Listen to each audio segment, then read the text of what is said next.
Hello everyone. My name is Avert. This is episode 4 of my series for where we're developing a time tracking application using node.js and Hypermedia. Happy New Year! It's January 1st, 2022, or as I'd like to call it, 2020 as well. Wow, that joke totally bombed. Too late. It's recorded now. I'm not doing any editing. We last time we left off, we built a couple of new endpoints, one for projects and one for clients, I think. So we can take a look at those and see where we're at. If you're completely new here, the previous 3 episodes are also on YouTube. My format for this is usually just I'll set a couple of goals for an episode. After all that, all the changes I made to my code base, I create a pull request for. So if you find the previous episodes on YouTube, you will be able to find those pull requests. So if you're confused after this episode, you want to see exactly what I've done, you can just go to the pull request and see all the changes all at once. Let's see. So I'm also streaming on Twitch. If you're not watching this live, I'm going to try to actually answer questions this time. Last time I just completely missed everything people said in the chat, and I'm going to try my best to look a bit more at the secondary screen. So let's get started.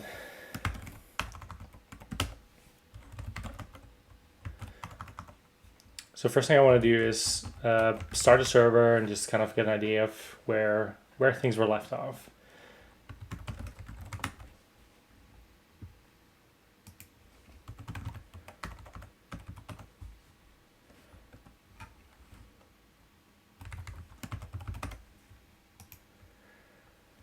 So currently we have 2 endpoints, one for clients and one for projects. And we have a list of clients here. This is the API that you're looking at right now. Most APIs will just emit JSON, but this framework that I've worked on will recognize that someone is using a browser to try to access the API, and will turn the JSON response into easily browsable HTML interface. So these are some of the clients that are in here. Each client has an endpoint. And we have 1 project so far. It's a time tracking application project that is associated to a client. Cool. So our goals today, I'm going to try to do this for about an hour, see how far I can get. First of all, I want to add a links middleware. I'm going to explain in a second what it means and what it does. I want to add a new person API. So the important parts of time entry is that a person works for a number of hours on a project for a client. So the person API is really the user or whoever is entering their own time. The third goal is to add an entry API. So this is the actual part where we're going to enter new stuff in the database. So, and if I have time left, I'm also going to start doing validation. Normally that's something you want to do as you develop the application, but I wanted to kind of see something happening fast and not try to do everything up front. It's just nice sometimes to get some results as you go. So one of the things I've done in an early episode is kind of try to define the high-level data types. So we have the client data type here. We have the project data type. We have the person, and an entry. So the top few, client and project, are done. And now we're going to start working on person and entry. But first, the links middleware. I hope this is not going to be confusing, but I'm going to do my best to share the purpose of this.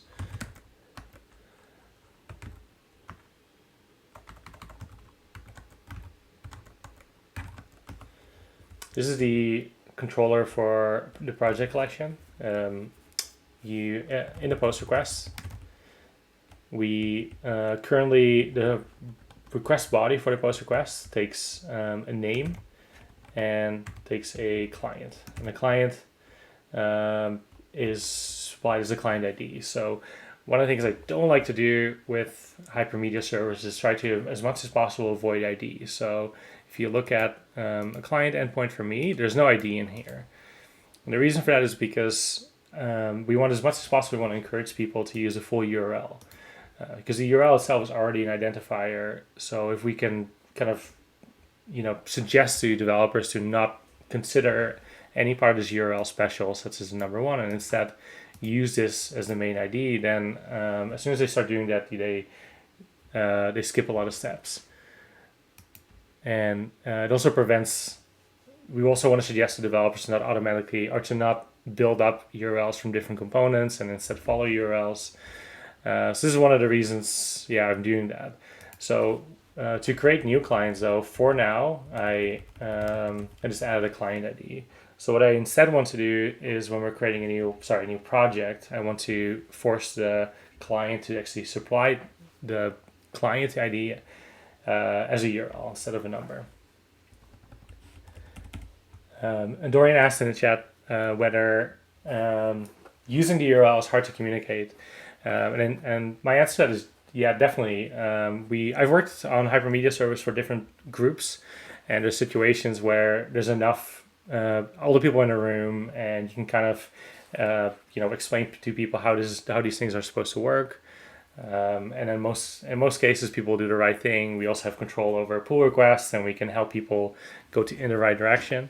However, if I've also worked on a public hypermedia API, and when that happens, it's kind of hard to do, because if you supply someone with API documentation and you show endpoints or something, people just naturally look at the URL and start extracting IDs from here, and they actually get confused if there's no ID in bodies. And I think for those situations, the effort of trying to train people to start doing things the right way was just not always worth it. So for those cases, we basically did a sort of hybrid approach where we have IDs and they're supplied and you can use them, and we promise stable URLs.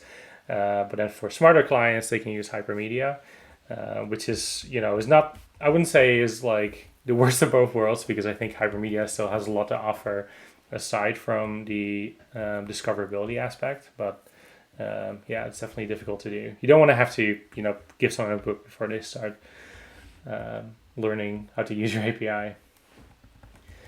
But in this case, this is our own project, so I have full control, and I want to start using links everywhere.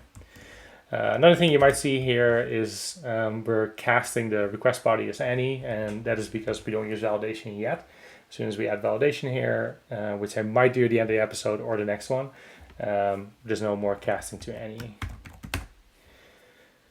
Cool. So the thing about links is that links can be provided in a number of different ways. Our APIs typically use HAL, so if I want to supply a link, it might look something like, say I'm creating a new project, the link might be provided in this way. If it's a HAL document. An alternative way to provide a link is as an HTTP header.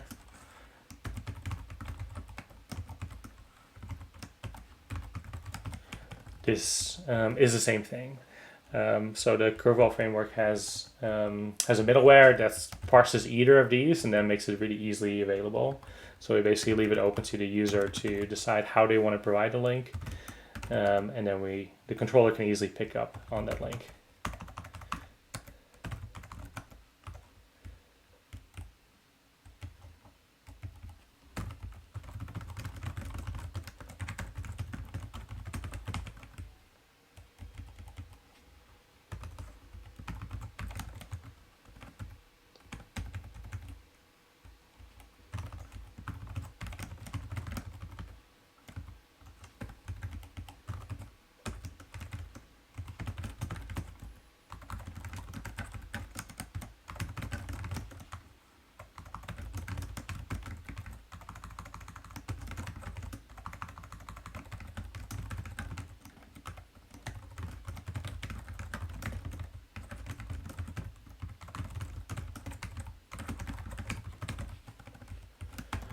Just a little documentation, it's always nice. Getting an error right now because we don't actually have the middleware yet.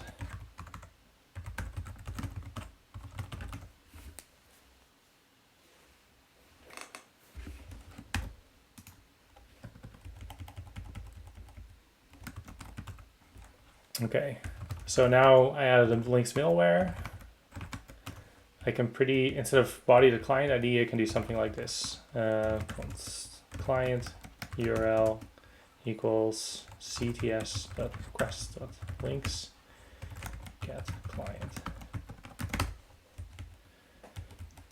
So now this is kind of an interesting issue because now I get a full URL to a client, but what I actually want is only the ID. So I'm kind of shifting the responsibility of grabbing the URL or grabbing the ID from the URL from the client to the server.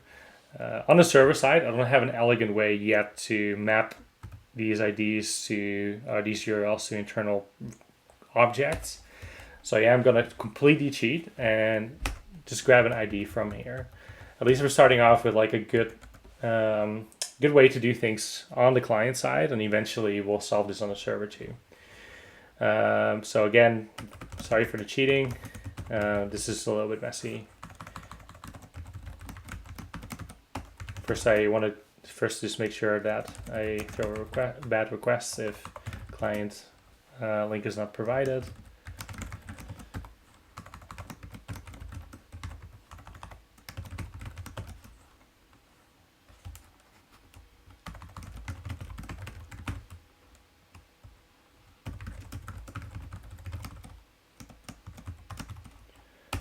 And now I'm doing the very ugly thing, which is the grabbing the ID from the URL.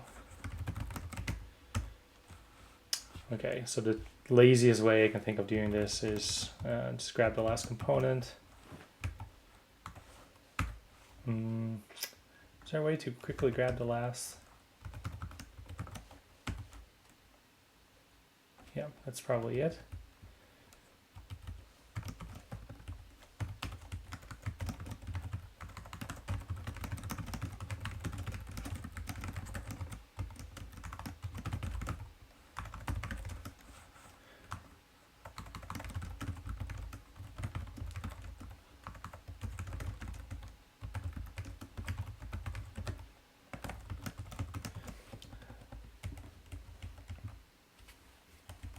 So this, yeah, so I find this pretty messy. I think in the future I'd like to, turn this into some kind of utility system where I can just give something any URL and the path actually gets correctly validated and we're not actually just looking at the end. It would also be really nice to support clients that exist on other APIs, basically make a more free form system, but then we would actually have to look at the entire URL and basically see is like, what is it, the endpoint of this URL? Is there something that looks like a client?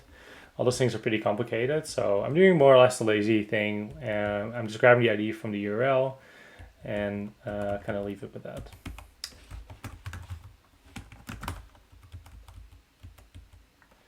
Object is possibly undefined.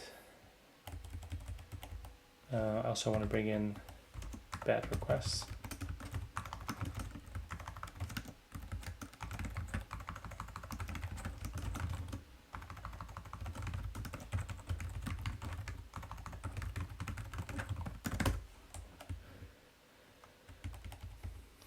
This is pretty interesting because I would have thought that this if statement ensures that this object cannot be undefined. Maybe it's this part.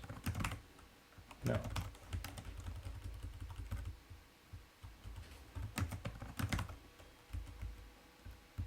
Okay.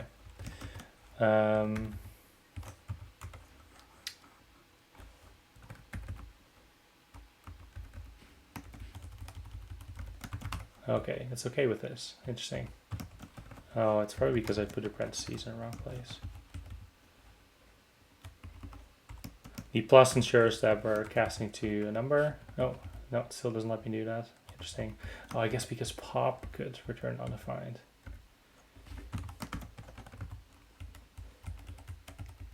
Okay, cool. This will be fine then.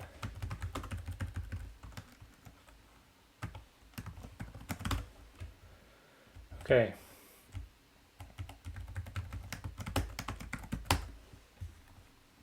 So that's a project. Let's see if I can now create a project with a link.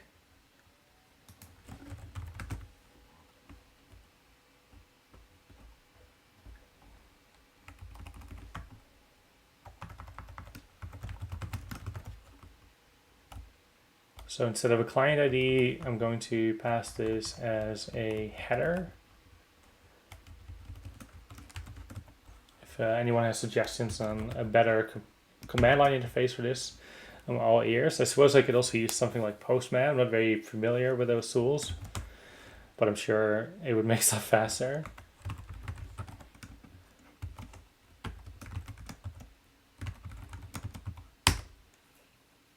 Journal server error.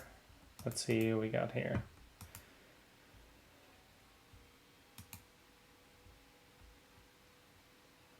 Okay, definitely something went wrong with the code I just wrote.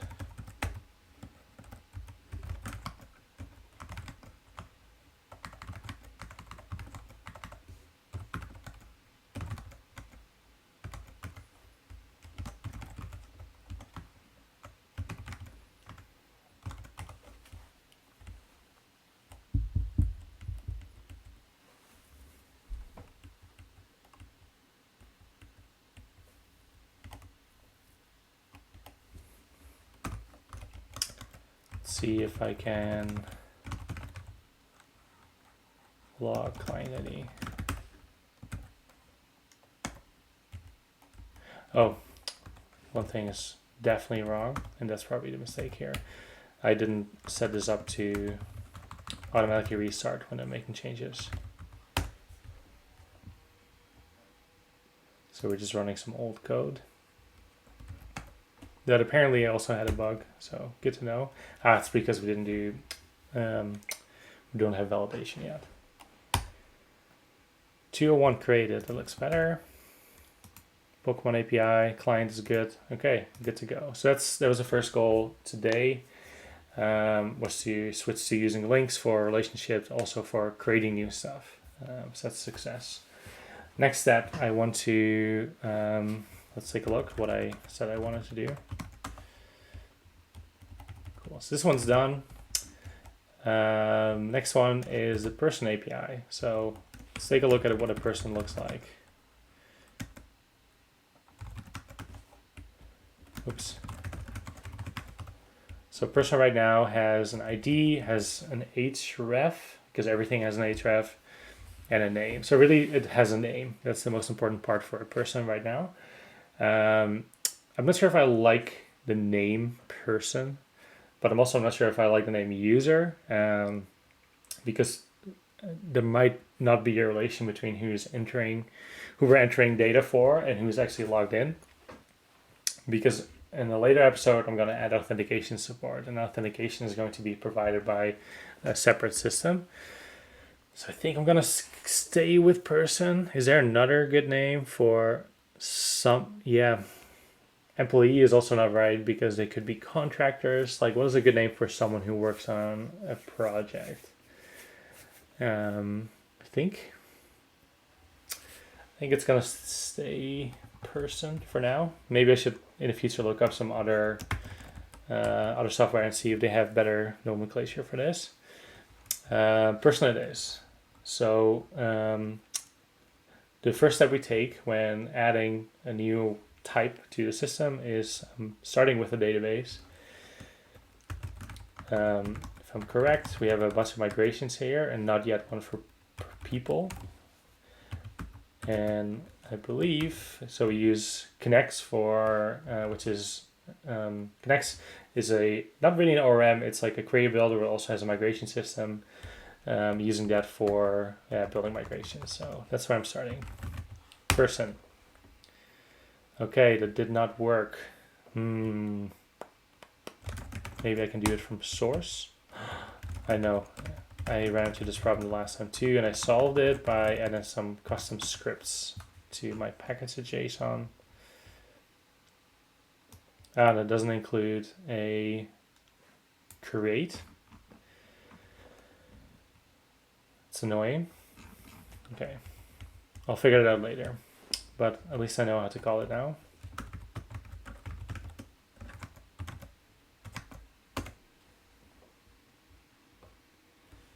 Okay, create a new migration.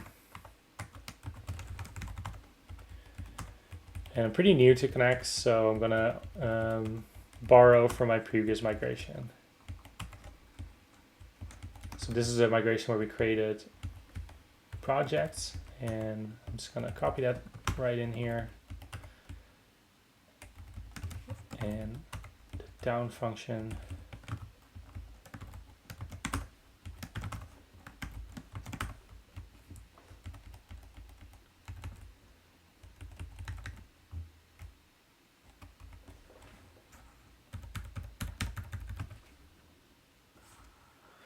Okay, so all our table names are plural, so we can do persons, but I guess it's people. People still sounds weird. Okay, I'm gonna think about this and see if I want to rename after. Cool, so this is the same, it has an ID. People are not associated directly to client ID. They do have a name, and I do want to add a created ad, a modified ad field, and I'm also, yeah, this is a foreign key for client ID that can go.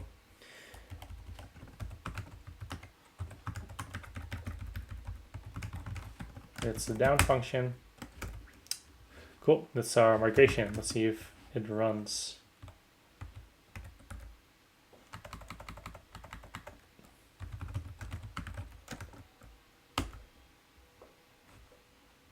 Cool, so far so good. Next, our types. We're missing those two last fields, modified ad and created ad. So I'd like to add those. And so this is the model for a person, and just like all the other ones, I'm also creating a separate type for a new person. So when we're creating a new person, we don't necessarily have all these types, or so we don't have all the fields. For instance, we don't know the ID of a person before we enter it in a database. So that's an example. We can also know the modified created ad. We're going to do not ask anyone to provide that. And the href depends on the ID, so it's also excluded.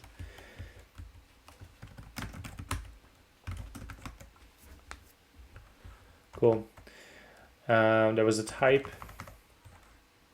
Next step. I want to make from our home. So this is the home of our API.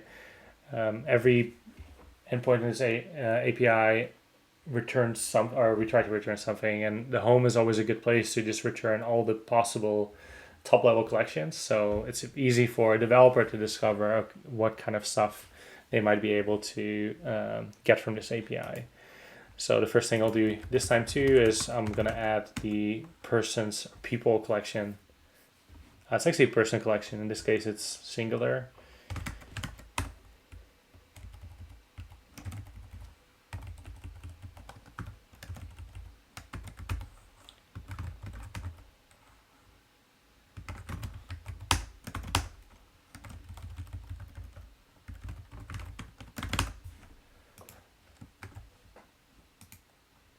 Cool, that worked. We have a 404 because now we're actually going to build the API. So the current API I'm building is extremely similar to clients. Over time that will change, but clients also have a name, a created ad, and modified ad. So it's basically identical. So what I will actually do this time is just literally copy everything over from clients and add it to the people API. Yeah, that sounds like not ideal. You might have learned that it's bad to copy and it's better to reuse and stuff, but I think I kind of tend to favor copying and starting off with copies for this kind of stuff, because yes, there's a lot of commonality now, but as these applications evolve, they tend to go in different directions. So say if I made a number of utility, all these, if I turn all the classes and function I'm writing right now to utility class and functions that have the word client or person as a variable, over time that will get way more complicated as these differ or go in different directions. So for now, I'm just going to copy everything over from client and do the lazy thing.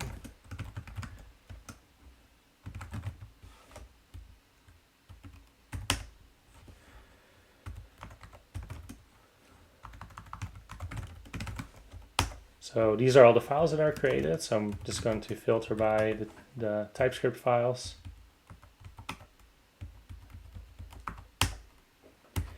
And open those in Vim, so I make sure that I cover everything.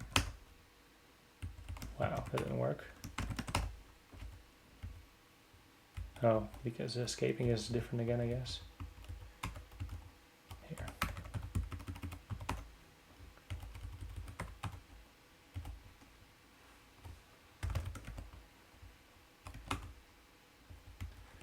Cool. So I feel a little bad doing this, but it's the fastest way to get us there. Client into person.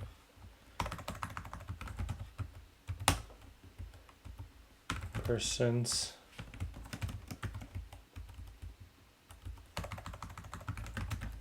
Into people.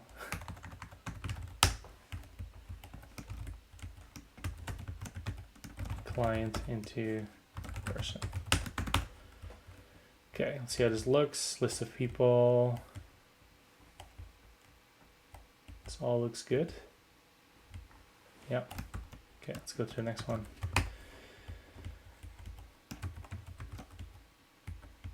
So I'm going to first do clients into people. And then clients into person, and then uppercase client into person. Cool. Hope this all went well. Okay, we got one error here, which is the DB person type. I'm going to get to that in a sec. Thanks. Thanks, Dorian. I think showed me a better way to do the grep than I did with my ugly escaping. Cool. I think I got all of this right. Yeah, looks good.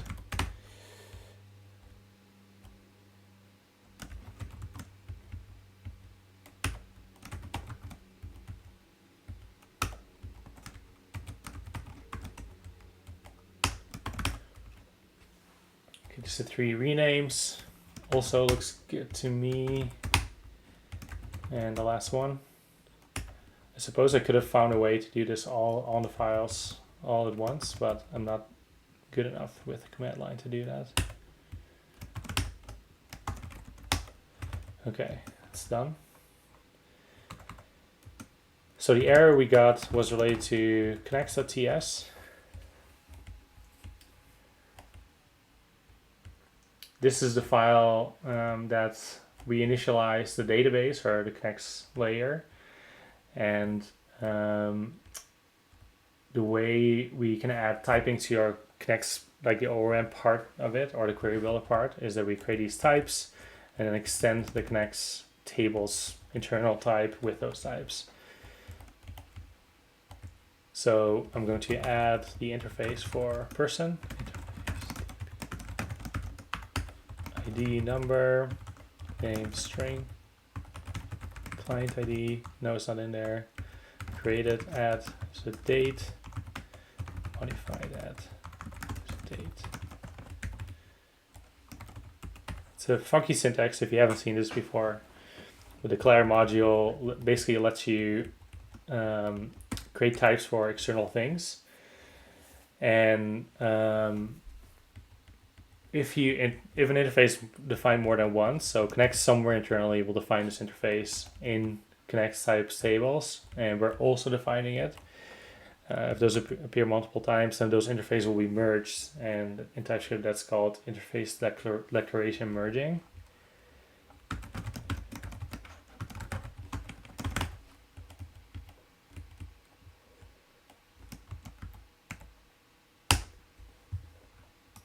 Okay, so I've so far been coding pretty blindly. Normally I have a lot more screen real estate, and I kind of try to check TypeScript errors on the go. I have no idea how we're doing. So let's see if I have any errors after all this.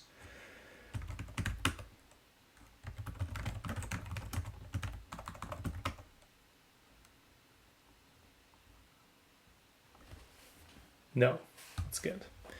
So see if this all worked. Person, it did not. Sweet.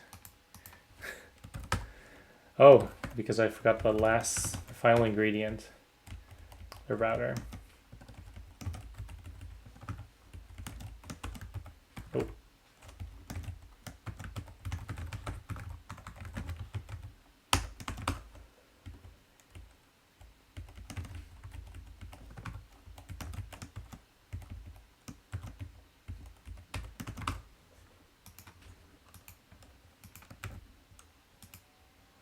Okay, it looks good. There's an empty collection. Let's see if I can add something to the collection.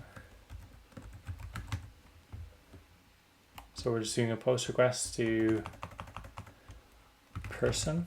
I'm using the X argument to set the HTTP method, and it makes the author of curl very angry. So if you look at his Stack Overflow post history, a lot of it is correcting people to not use it, but I'm stubborn.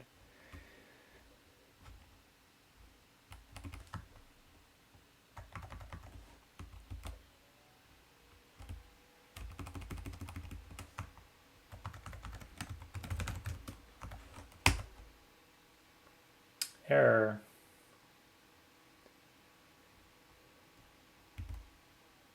It's because of this. There we go. Oops. And there's a new person. It worked. Okay.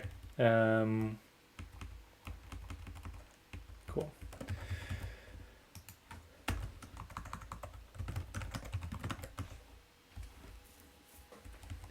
Cool. So that was a person API. Next, we're going to do the entry API. Or maybe I should swap this around and start doing some validation, because otherwise I'm just doing the same thing over and over again. I don't feel like it. It's so boring to write JSON schema. I need to find some better tools for writing JSON schema. It's just really annoying to write huge JSON schema things in an editor. So I'm gonna just do the entry API last and figure out some other nicer way to do schema validation later. So I'm gonna go back to our types. I'm also pretty excited, honestly, to get to the front end side of this, because building these APIs are all CRUD. It's not very exciting, and we really just need to get to a baseline for this, and then switching to the front end will be, I think, a lot more interesting. It will also be more challenging for me because I'm not particularly great at front end. Cool. So entry. So our entry, every entry has an ID. Also has an href, because everything has an href. We have a date that we set as a string, and we have minutes as a number. So yeah, a couple of decisions I made here is that one way I could have done this is to have a start and an end time. So from which you can kind of infer what a total time was somebody worked on a project in a day. I felt that I didn't really like that, because I think a lot of contractors will want to round up to the nearest 15 minutes or an hour, and I think they don't necessarily want to press start and end, and I think it's too constraining for developers to have to very precisely measure this. So I think it's just nicer to just let people just say, I worked on this day for 5 hours. So the reason I did minutes instead of hours is because a lot of contractors do use fractions, so they might want to do 6.5 hours. So instead of storing it as a float or a decimal, it was the easiest to me to just store minutes for this. So in the front end, we might do hours with a fraction or something like that, but minutes just gives us a nice whole number, and whole numbers are always kind of nice. Lastly, every entry is done by a person. Every person works on a project. I want to add some more stuff to this, or at least one more thing that I thought of. I also want to, of course, modify it and create that. That's still nice. So we just have some plumbing around, when these entries were created, even though we might not actually bubble those up in the front end. One other thing I want to do is to add a billable flag, because I think it's pretty common for a dev like me to work for hours on a project, and not all of those are necessarily billable. Sometimes you do, have a discussion with a client that, you feel uncomfortable billing for. Maybe it's related to billing itself, for instance, or, maybe it's related to meeting for the next project. And I don't always bill for kind of those types of things.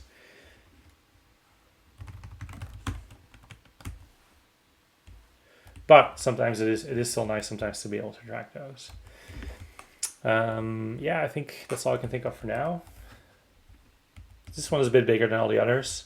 I'm still going to start by just copying stuff over from an existing model, but there's going to be a bunch of stuff different. So again, I'm going to start with the migrations.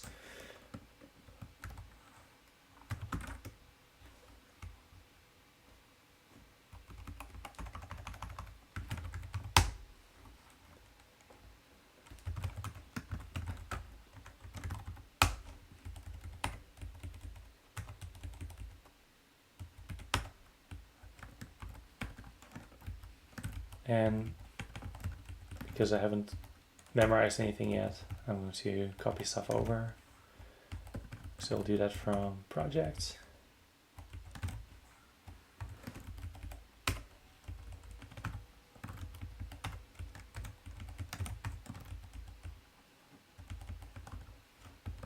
Cool.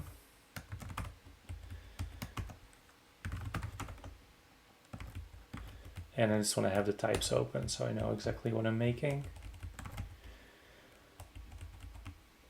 Cool, so first one, of course, instead of projects, this is called entries. Has a client ID. It also has a project ID. No name. It does have create that and modify that, and 2 foreign keys. Actually, we don't want a client ID. What we want is a person ID.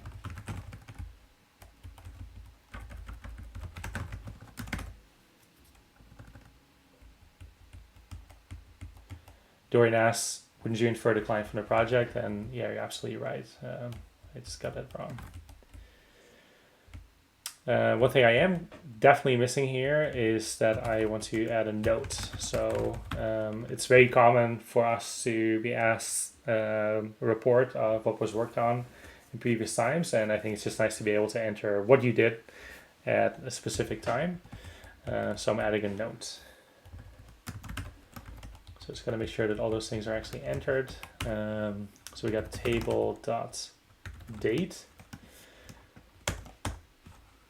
Calling a date, is that a good idea? Sometimes it's annoying when these use special keywords, but I guess it's fine because we're using Query Builder for the first time in my life, at least, or at least, in years. Not nullable. Table.minutes is a int, or actually maybe, oh wait, that's how this should work. Int, I assume. Unsigned. No. Okay. Just guessing here. Probably integer minutes dot unsigned dot not nullable. Okay, we got dates, minutes. Instead of notes, maybe I'll do description.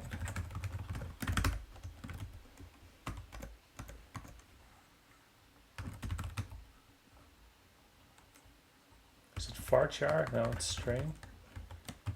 Description. Also gonna make this not nullable. Like I might allow people to not enter anything for description, but an empty string doesn't. We don't need to have two types of empties for this. An empty string can just be an empty string. It doesn't have to be null. Description, person project, got that, and just missing billable. Boolean, yep. Not nullable. Same here. It's true and false. We don't need a third state. Like most of my fields are always not nullable, and then over time everything slowly becomes more and more nullable. It's entropy.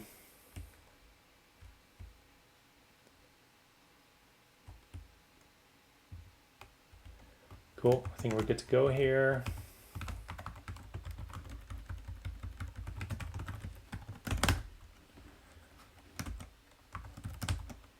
Let's see if it works.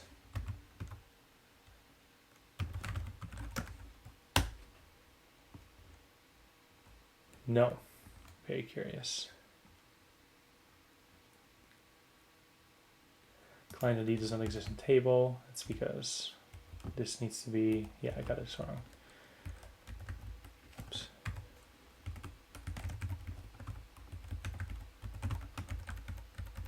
Project ID.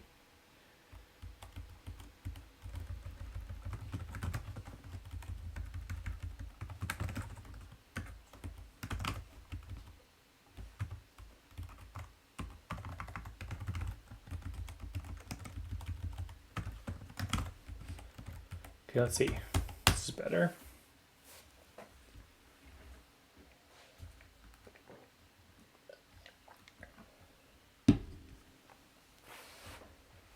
Table entries already exist. That's interesting because I thought that we expected this migration system to be a little bit smarter about maybe downing a migration if it didn't work.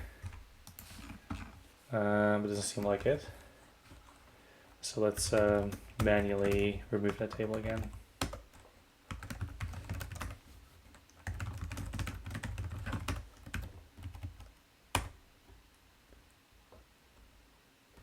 Done.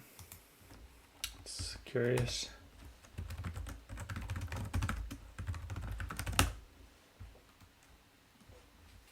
Cool, looks pretty good. Date. Okay. So one thing I'll be interested in is I kind of put the date as a single day with no time.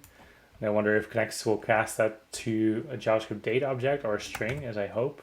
But we're going to find that out soon enough.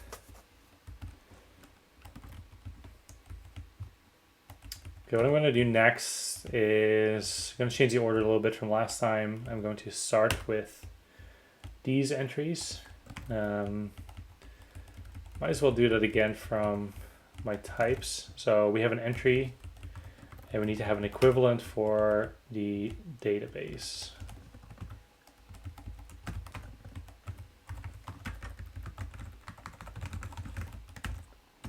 Because it uses a different structure.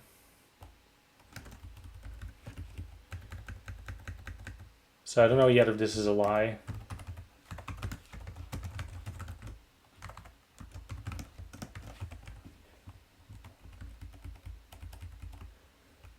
So there's no person type here. There's a person ID. It's a number. There's a project ID, and that's also a number.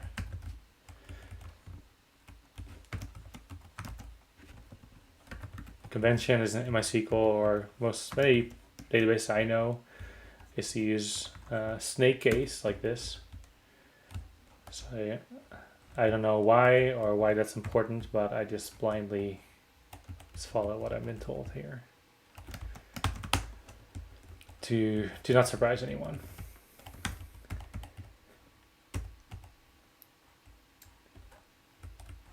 Okay, next thing, I'm going to do the routes. So this is going to be a bit different because these all have top-level collections. But for entries, I don't really want to have a top-level collection. I don't necessarily need to see a massive list of every entry I've created. What I do want is I want to have a list of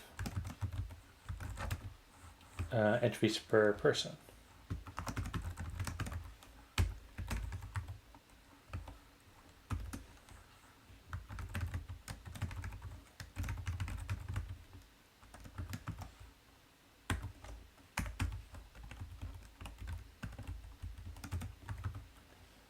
Just going to create some more space. Entry ID.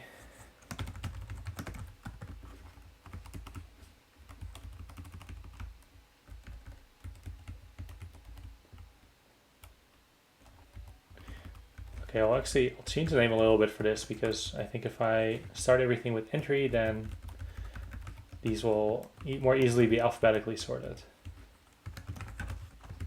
And then all the entries are still together. Like this.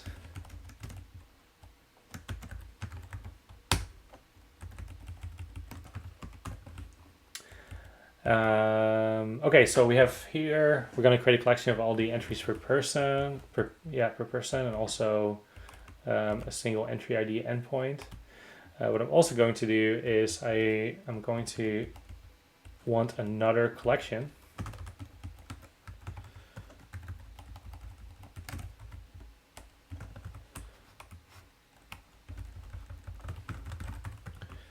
for all the entries per project. And I want a collection for all the entries per client.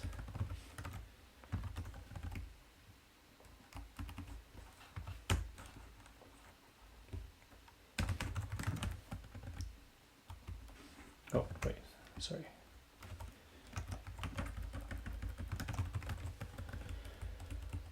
So when a person creates a new entry, then that entry should automatically show up for the related project and for the related client.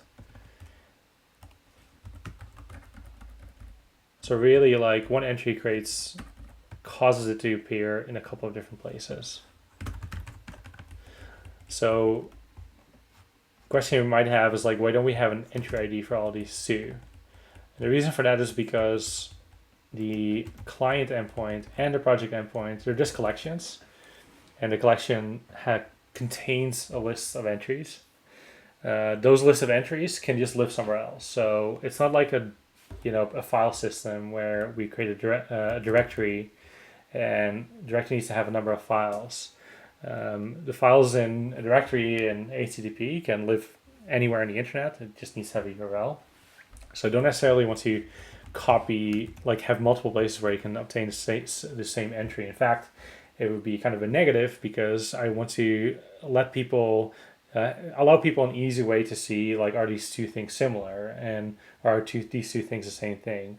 So if I have a list of entries for a client and a list of entries for a person, then both of those might contain the same entry. And how do we know that? Is because they have the same URL. So if I created another entry endpoint inside of a person, then that would actually be a different resource, or at least the client might think so, and that's a negative for a whole bunch of reasons. Another example of why that might be a bad reason is because if we go through all these endpoints, then a browser might start to cache entries, and I don't want to have one cache per entry if that's in the client or a project or a person. Now, since it's always the same resource, it will also only be one cache entry. So the question is like, okay, why do I add this entry under the person and not under the project? Or or the client. And I don't really have a good reason for that.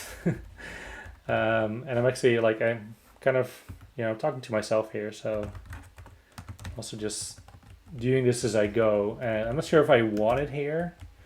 It can be in all three places. So maybe I will give this its own top level thing, because maybe an entry doesn't entry clearly belong to one of a person more than a client. I don't know. For now, I will do it this way. So we'll have a separate top level entry that's only for the entry itself, and I won't create a collection. And the project, person, and client collections will all point there. Let's see that.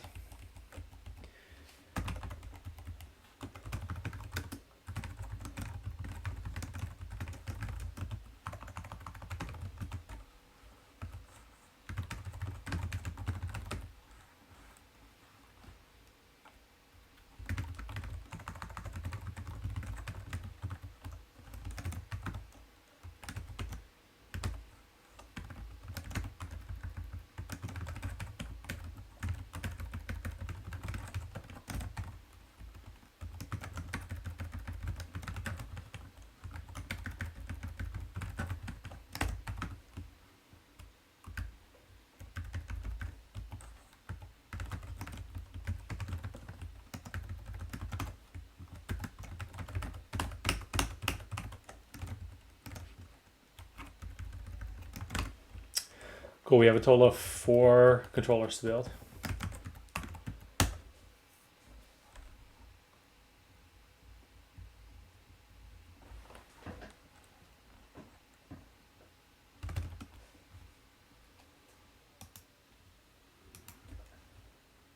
Dorian asked, wouldn't the entry relate the person to the project?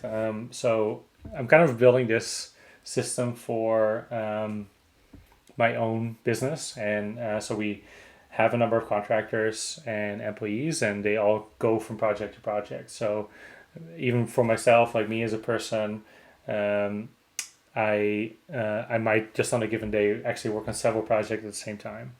And so I will have different entries for different projects. And projects are always associated to clients, but a person might jump from thing to thing.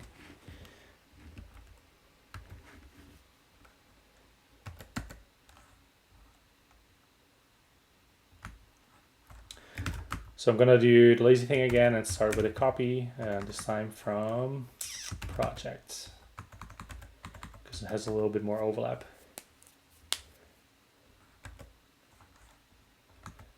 I think I like the entry better under a person, because I think, so I'm kind of changing my mind here. And the reason for that is because the person will create the entry. So because of that, it feels like it belongs the most to a person, and the other endpoints are just read-only endpoints. So I'm going to add it here. It doesn't really make a difference. This is such a small aesthetic difference.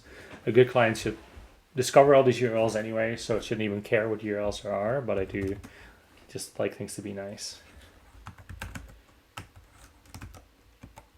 Okay, so copy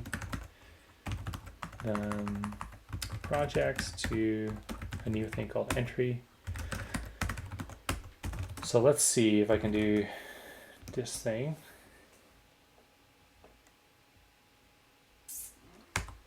Okay, I got another hot tip in the chat to do a search and replace.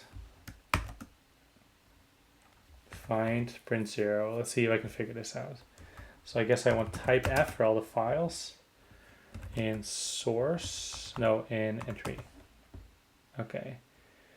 So I'm guessing that print 0 causes a null byte to be inserted between every item here.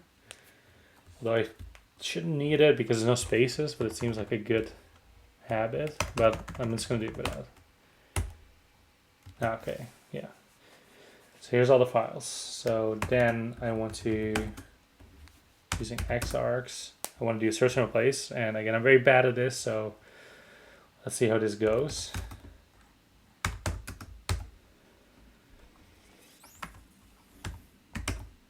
think, is it S? I think so. And I'm replacing project to entry. I'm assuming like this. And the I think, is for inline, so we'll actually replace the file. Okay. Oof. I might need to do this. I think this, I need one line per set, so I'm just gonna add echo. No. Oh, okay, yeah. I think I was almost here. So let's see. Okay, so this is what we're gonna run. I think that's correct.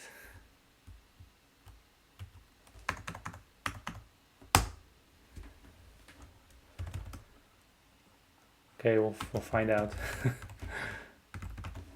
It's pretty fun. Yeah, I did it. Oh my god, that's crazy. Okay, let's see it again for the capital. Okay.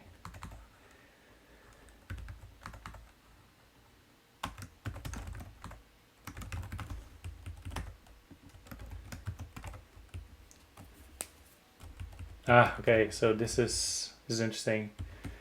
Because I can't just add an S. So I can do one more of these. Entries to entries. Cool. So you see me exit Vim and open it a lot. And again, I think like normally my screen resolution is like 5 times as high, and I have a lot of stuff open at the same time. I'm just trying to, as much as possible, save real estate on the screen. Although I suppose I could increase this a little bit because I'm not using the API browser that much. Okay, I'm just gonna solve these one at a time. First of all, new entry doesn't exist yet. That makes sense because I forgot it. So we have a regular entry, and similarly, I need to make a new version of that. New, person entry. Let's see, ID, href, modify that, create that, makes sense. So all these others we do want to supply, and they're all required.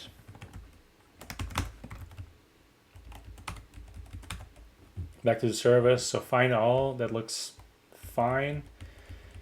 Oh, wait a minute, did this, I think my search and replace didn't fully do it, or I'm copied from something that was already wrong. Oh no, this doesn't make sense. This is because this is selecting my client. Okay, cool. Get all entries. Okay, yeah, this is the issue.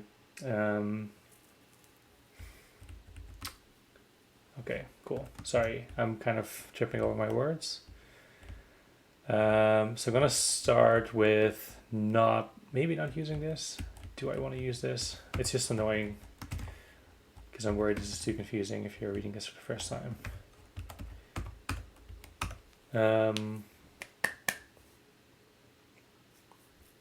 So one of the things, I'm not sure if Connects does really well. Can I easily just, map multiple things? I guess I should be able to. Okay, I'm gonna try to summarize my issue. So I took the project service, and the project service is responsible for getting projects from a database. So one of the issues with the project is that the project has a client object, and I prefer to, the objects I pass around in my application, I prefer to pass the full object around and not something like the client ID. So the drawback of that is that the service needs to have some way to do that, to actually assign that client object. And the project service needs to ask the client service for the client ID. So this all looks pretty ugly. And because maybe it would have been better to do left joins and stuff, but I'm not really sure I'm not really sure I can easily do that because every record I get from a database, I call this map record on. And I need to do that for a project and for a client separately. So maybe in the future, I'm gonna try to figure out if there's a more elegant way to handle this. But for now, I'm just gonna stick to this, even though I don't love it.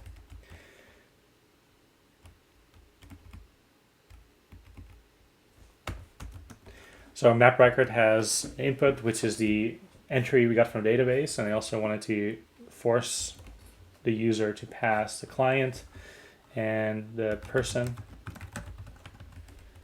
and that should return an entry. Oh yeah, not the client, it's actually a project.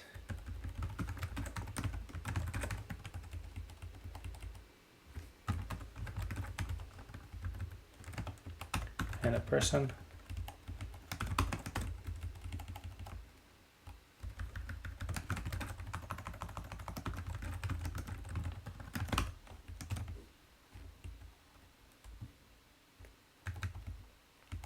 Okay, what's missing? Can't read it. The error is too big.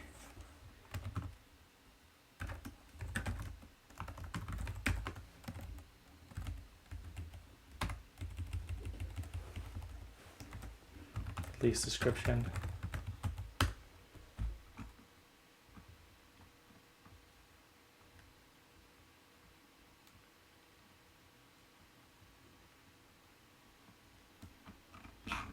Okay, sorry. I get too nervous on the streams. ID, href, project, person, description, billable. Oh yeah, billable is part of input. And description is part of input.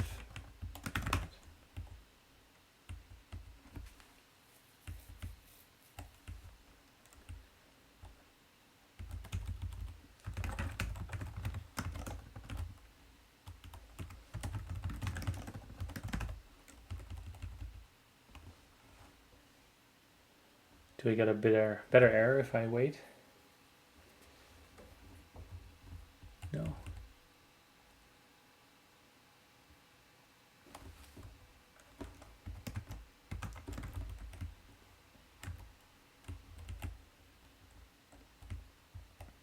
Date.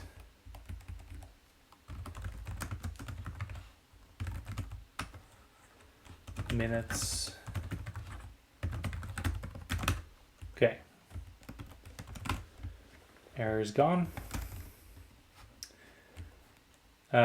Cool. So I want to make a find all function that maybe we'll never need. And I'm going to make a find by person function.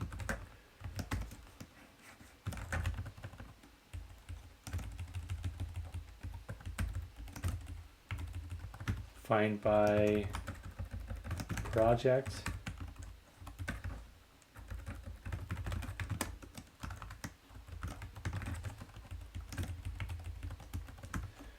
And find by client.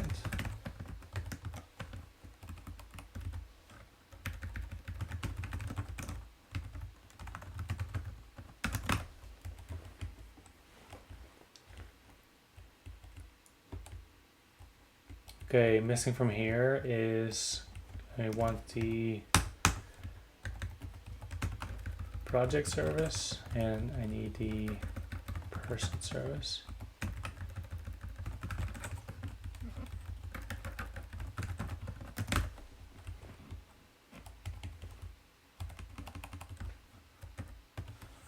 And the first thing, what am I sending first? First the project, then the person.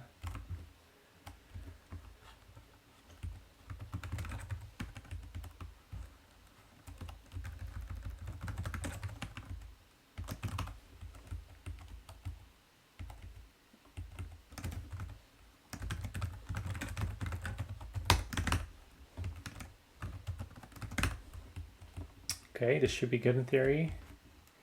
Currently not calling this. Next function is to find all the entries that a person has made. So Let's figure out the query for that first.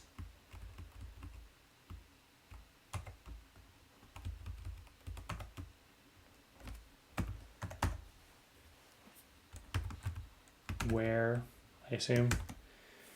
Whoa. Person ID is person.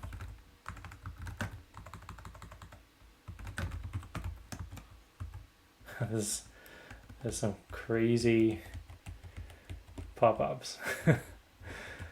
Sometimes the types are just so extreme they're completely useless. This should be good. So so now I'm filtering by person ID. It also means I don't need to ask service anymore to get this data. I can just pass the person. Okay. And then for a project, I'll just copy this.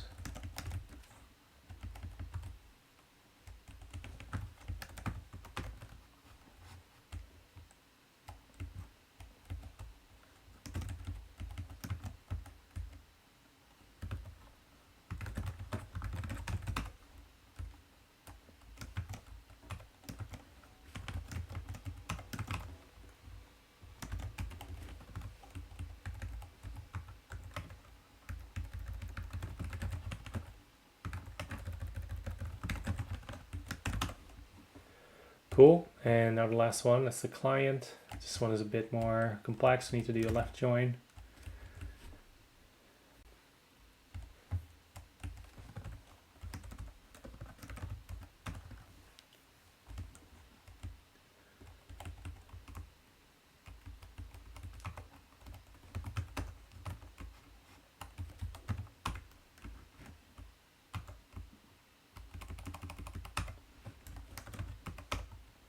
Left join.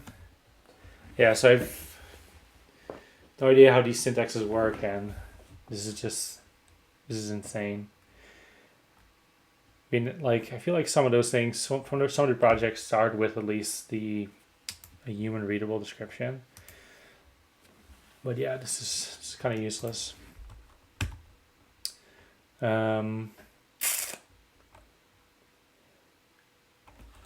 I'm assuming this would just be left join projects. Yep.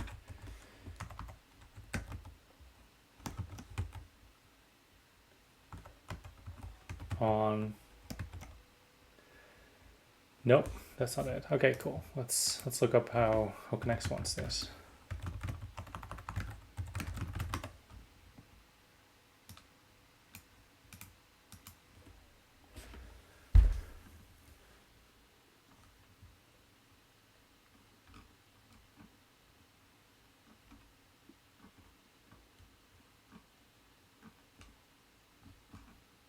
Join. Okay, that's weird. Join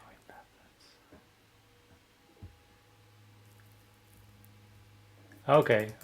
This is okay. So it's table name, first field, second field for a simple equals.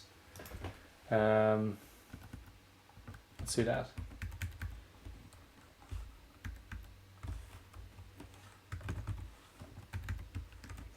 Projects.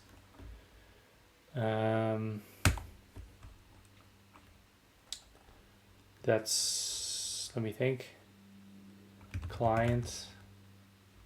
Oh yeah, so projects.id must equal, sorry, no, clients. Am I insane? No, okay, I'm doing this wrong.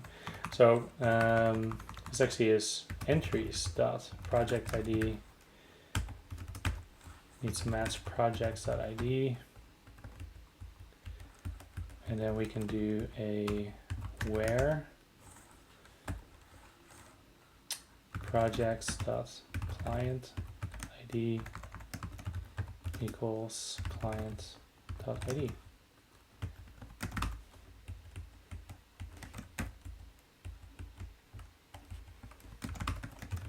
Still got an error because we don't have client imported yet.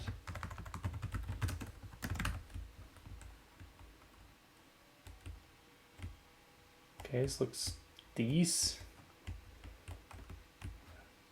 My client, yeah. Okay. Find by ID needs the project and person service.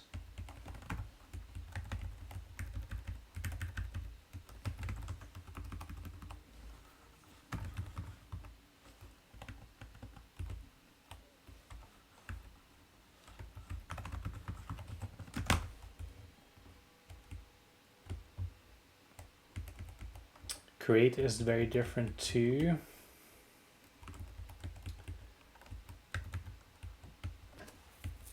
So it'd be nice if something like Next could actually force us to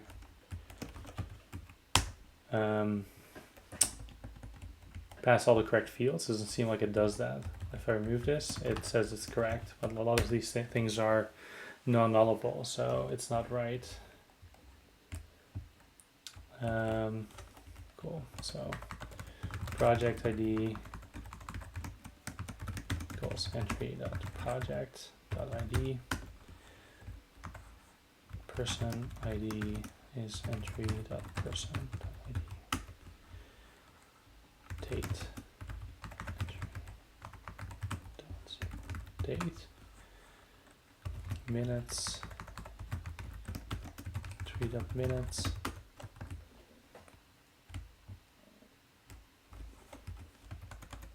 Description. Billable.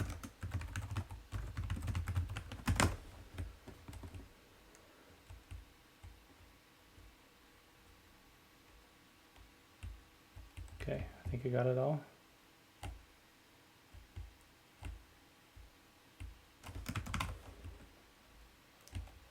All right. It's a big process. That's the service. Next, I'm gonna do the health formatters.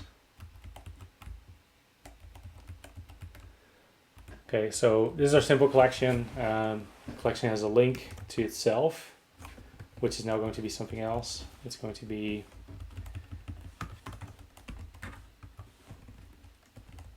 actually, okay, I'm gonna start with the entry. It's a bit easier. So self has an entry at href. Oh, this is a good one too, because I'm pretty sure I haven't done the href correct here. Yep, I did not. So the href we want is something like person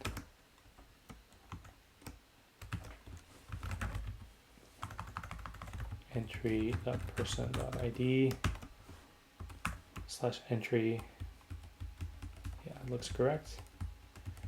And this one, very similar.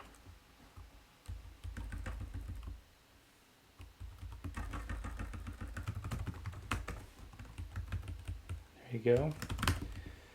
Okay, back to the how. So this is a JSON response for an item. This is correct. We don't have an obvious collection. I guess we can just keep the person collection for this. Person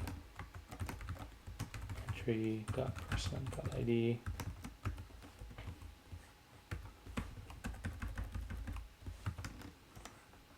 Entry. It's nice to have an associated client, so I do want to add that link. So the client is part of the project.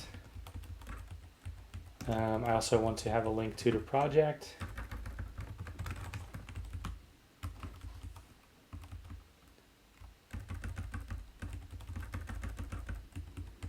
And I want to have a link to the person.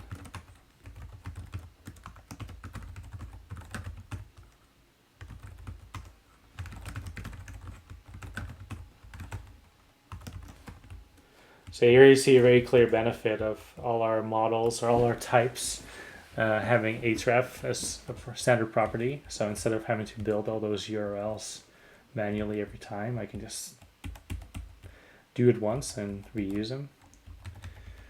So let's add our missing fields. I'm just going to do it from memory right now. Later on, I will, once I write JSON schema for this stuff, we'll start validating some of this stuff and get better tests. But I'm skipping some steps to save time. Date, entry.date, minutes, entry.minutes, billable.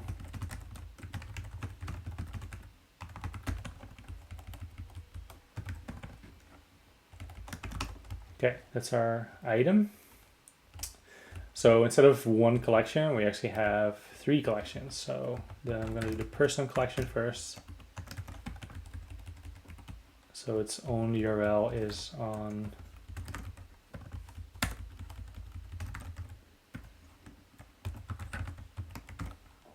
oh yeah, I can just do okay. What I want to do here is I'm gonna force the user to pass the person. It's gonna make sense in a bit.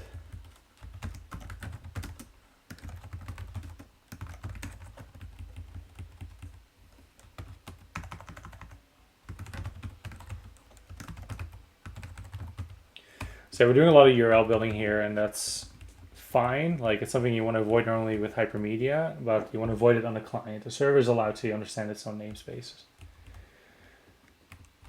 So I want to pass in the person because I want the href of the person. So normally I send a list of entries to this person collection. So you might think, oh, you can just get the person from the entry. However, if the list of entries is empty, then we won't know what collection we're rendering. So forcing the user to pass the person in that this belongs to ensures that we also know what person it is, even if there's 0 entries. So for the name of an entry, normally every link in my API browser, I try to, don't see it right now, it's broken. I want every link to also have a name, but we don't have an obvious name for an entry, and the description field can be quite long, so I'm going to omit the title.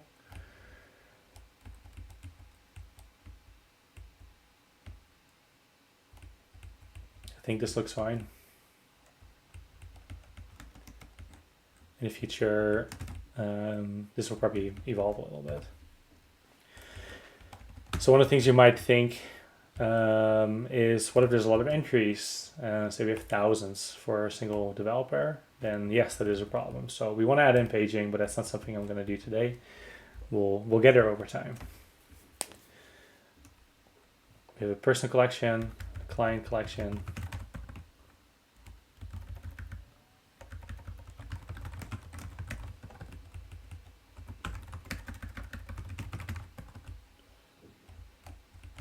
and a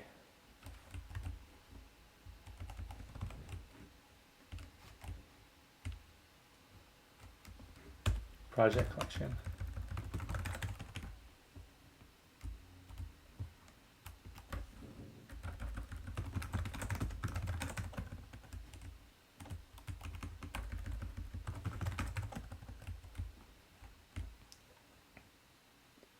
One thing I like to add is an uplink. You'll see in a sec why that's useful. But basically it lets a developer to quickly go back to where they came from. Say if I'm looking at the list of entries for a person, I might want to have a quick link back to the actual person. So I'm going to do that for all 3.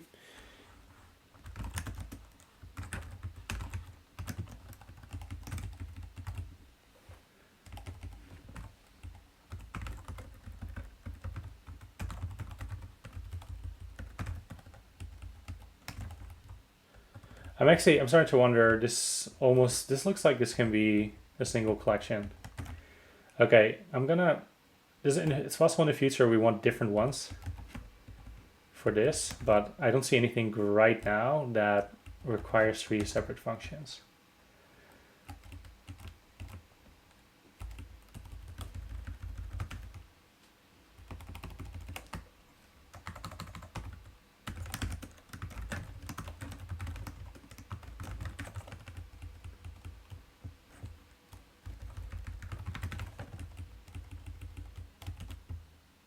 It should be pretty easy to split these up again in the future. Dorian says my pagination MO is to use a query parameter called boundary and then use it twice. Then redirect if I get a request with a parameter missing. But the idea is that the offset is absolute. Yeah, so there's a couple of different strategies for pagination. One of them is to just do pages. So you can have page 1, page 2. One of the issues with pages is that if you say you have a very active service and your first page is ordered by the newest one is first, and then you go to page 2 and a new item was added between you looking in page 1 and page 2, then you might miss data when going to page 2 and it's not exactly page 2. So there's a couple of different solutions to that for those cases, which is to instead of using a page number, you can say something like after equals. I think some systems also use cursors on the server side. It seems tougher to me. When I do pagination, I tend to, at least for simple projects, I start with just simply a next link. And the thing with the next link is that if I, say if I know this is not an active service or this is not used a lot and I don't really care for doing like a fancier version of this, then I might just do something like this. This is simplified a little bit. What's nice about the next link is that if you do in the future need to switch to a more complex solution, maybe you need to have per user cursors, or maybe you do want to take a boundary approach, then the client shouldn't care. The client should only care that there's a next link and they follow the next link and they get a next page. So the strategy over time changes, and client should just look at the next link and nothing else.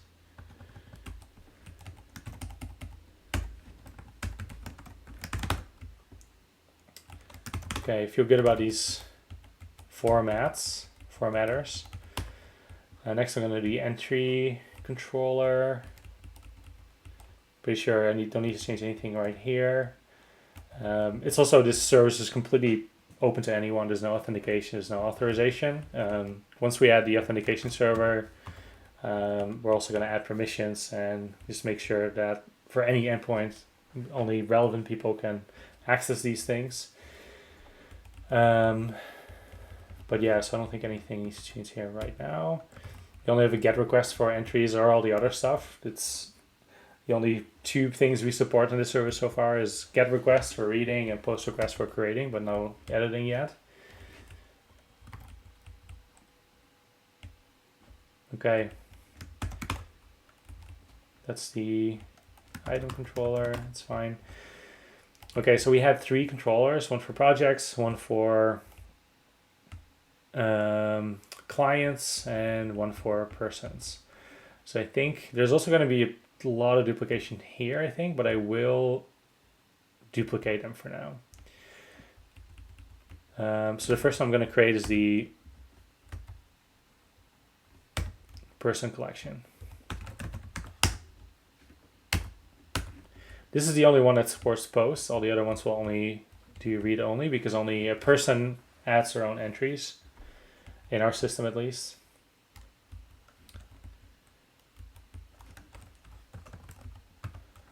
So first thing this needs to do is get information about the person, and I'm going to copy that from,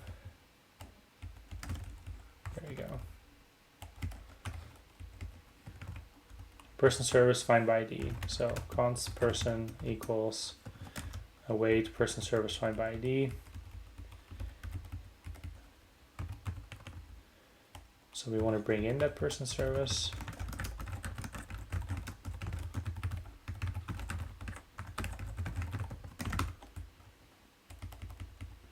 And pass it to the collection. This is our posts, and it has the ugly way to get the client. This is copied from projects. So we need to do a very similar thing. We need to get the project URL and the person URL. So it's going to be, for now, equally ugly.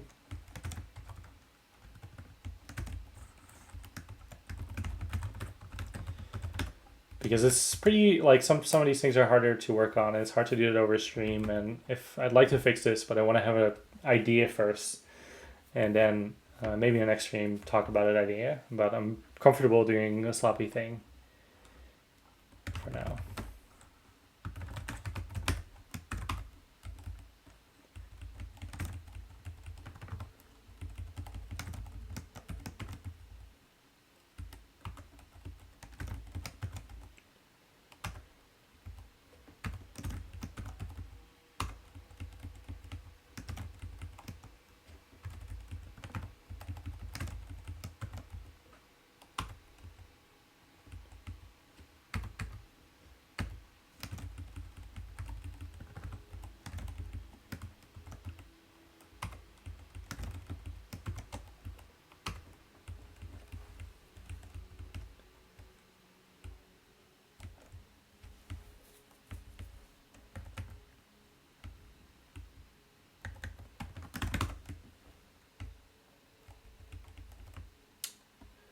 Client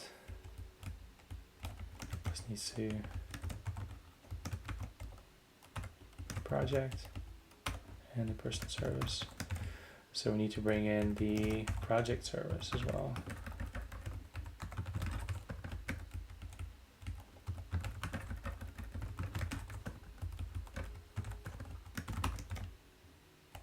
Project person.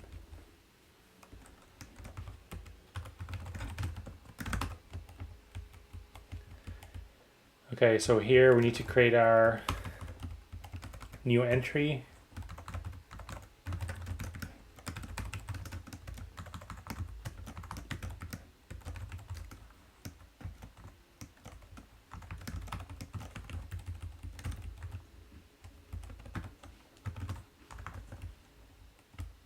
I guess I can just do this in line too. Okay, so name, client, project, minutes.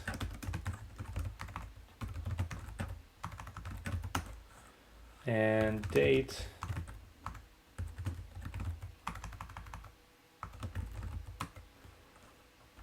Billable.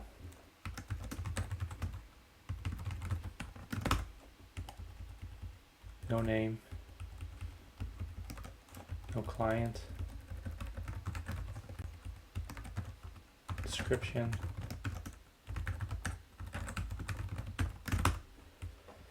Okay, looks good.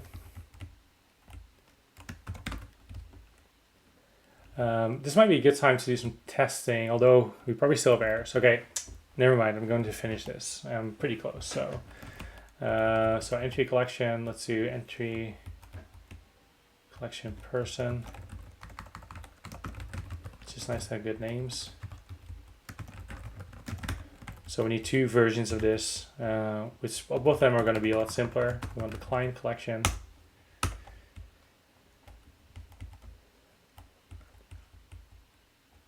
And the project collection.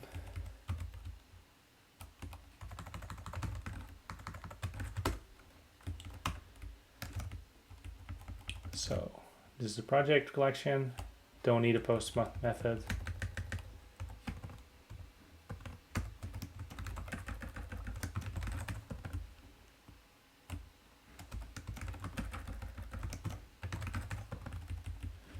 And we're going to, oh, I missed something. We're using find all here, and that's wrong.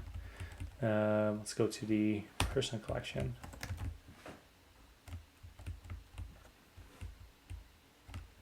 And we need to use find by person.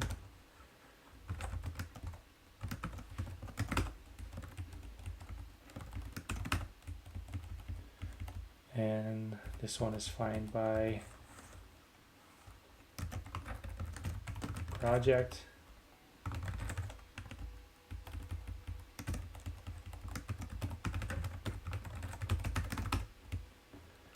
Don't need a person service anymore. Don't need that request anymore. Okay, looks good. And copy project to client collection.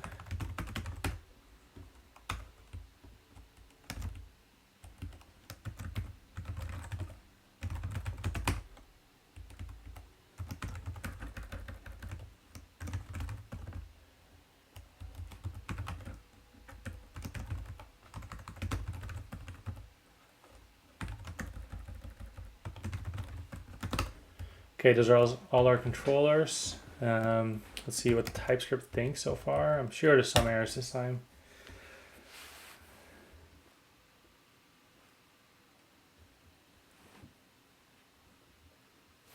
No.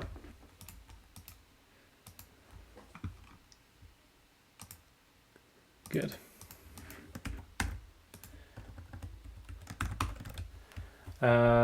Cool. Yeah, so we made all these new controllers. However, they're not discoverable yet. So first thing I need to do is every person needs to have a list of entries. Every client needs to have a list of entries, and every project needs a list of entries. So let's start with person. This is very simple because all you got to do now is add 3 links and we're good to go. And if I'm right, then everything should work.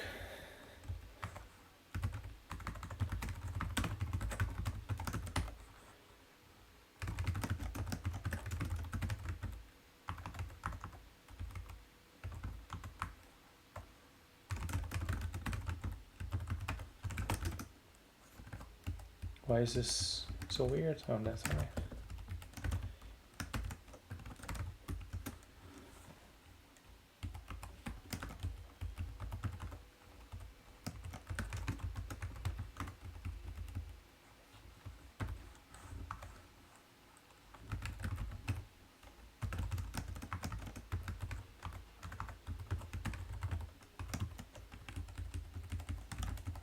So that's the person.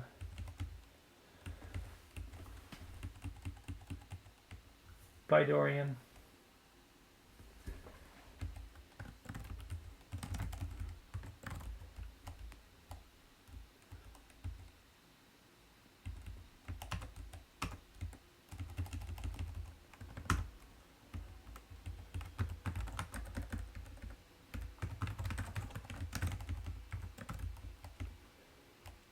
And lastly, the client.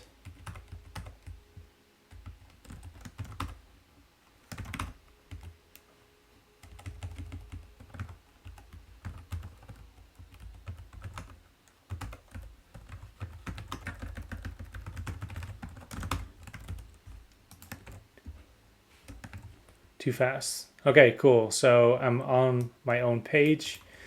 I have a list of entries. So far, 0. That makes sense. I have an uplink. Maybe there's a nicer way to express that, but yeah, let's fix that. Everything matters. So this is our collection, our entry collection. It has an uplink, and the uplink goes to it just has an href, and I can also give it a title like back to owner.name, because luckily both the owner, the client, and the project all have a name property, so it makes this somewhat easy. Back to Avert. Okay, so another question is, does the client have entries? Yes.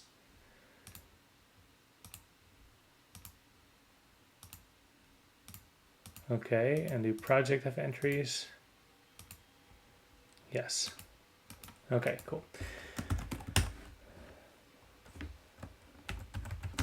Let's do post requests.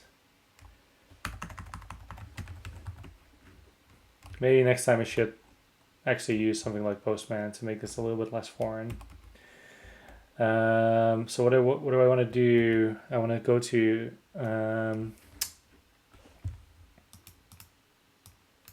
person 1 entry.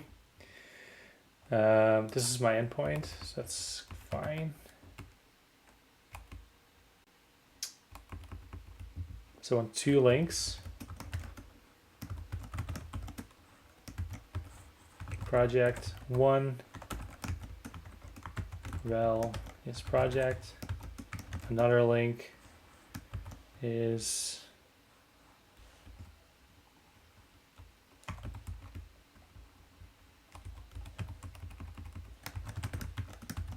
client 1 rel equals client.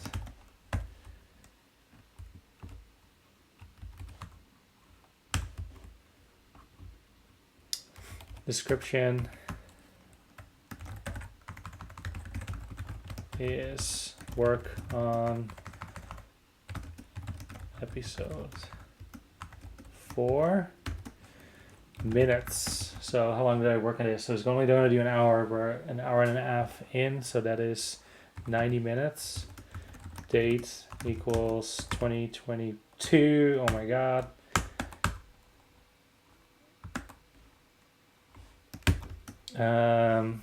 What else? Was there anything else? Is it billable? No, definitely not.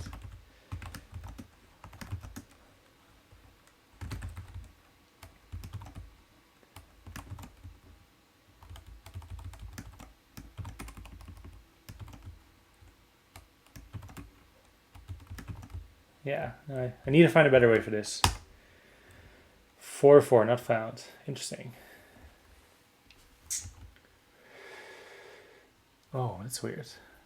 I sent to entry 1. No, I'm going to send it to person 1 entry. Bad request. A link with the rel person must be provided. Okay, what did I miss? Oh, I did client instead of person. Wait, okay, shouldn't have to pass a person link because we can know the person link, can infer it through the URL. So that's, I want to fix that. Entry person collection.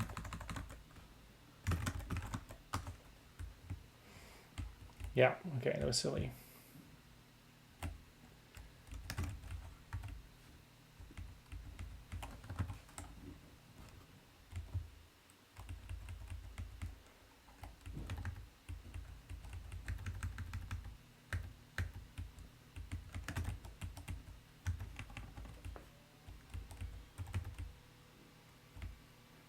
Okay, it's cleaned up. Let's try again. And I'm gonna remove the client link because it's not necessary. 201 created, looks good. Okay, we got an entry, 90 minutes, not billable, turn to a 0. I don't like that, so that's definitely a goal, figure that out. I know MySQL doesn't have a bool type, so you don't get true or false back. But I would have thought that Knex sees that something is a boolean and maybe automatically converts it. Doesn't seem to be the case, so I'm gonna fix that. Time, date, unfortunately did take it, turn into a date types, didn't want that. Just want a flat date, so also gotta work on that. But let's see, these are all correct, so that's good. So does a client have this entry? Yes, it has one entry, that's good. Does the other client not have that entry? Yep, that also is correct, so the filtering works. Project has the entry, yep. And the other project does not have the entry, also good. Cool, so we're almost there. So let's see. This is a connect thing.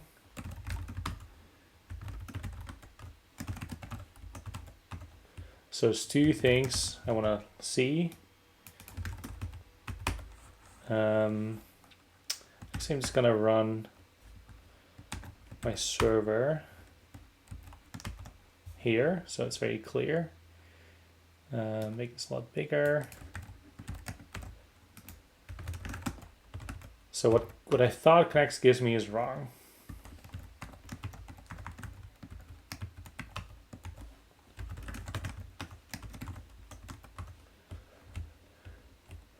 This billable turns into a number, and date turns into a date object.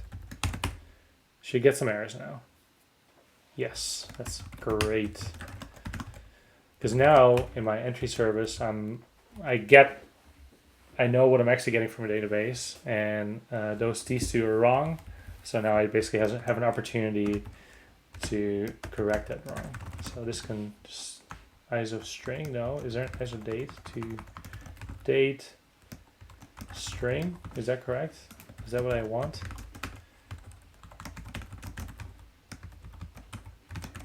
date string. No, definitely not. Hard no. Okay, is there not a simple shortcut for this? JavaScript get date.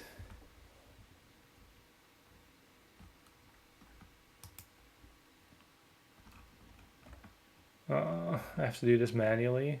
It's so stupid. Okay. Whatever.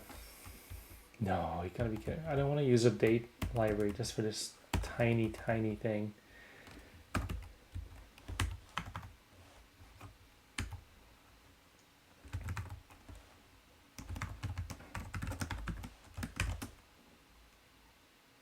Oh, because I also need to do padding then. Okay, I'm gonna import a date library. I mean, I would need it at some point anyway, but I just thought it would be a little later maybe. So the date library of choice is for me is on Luxon, I think, if that's what it's called.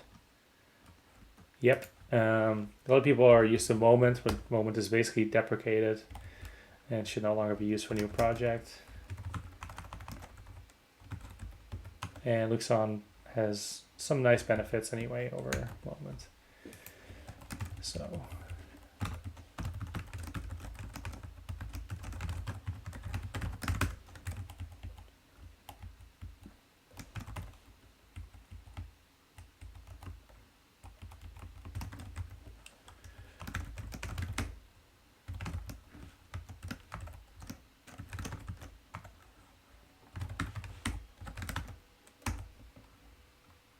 to ISO date.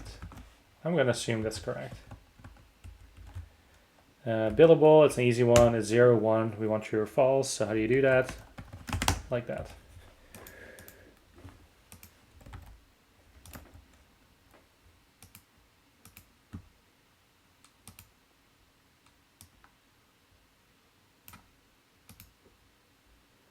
False, date. Okay, good to go. That's it.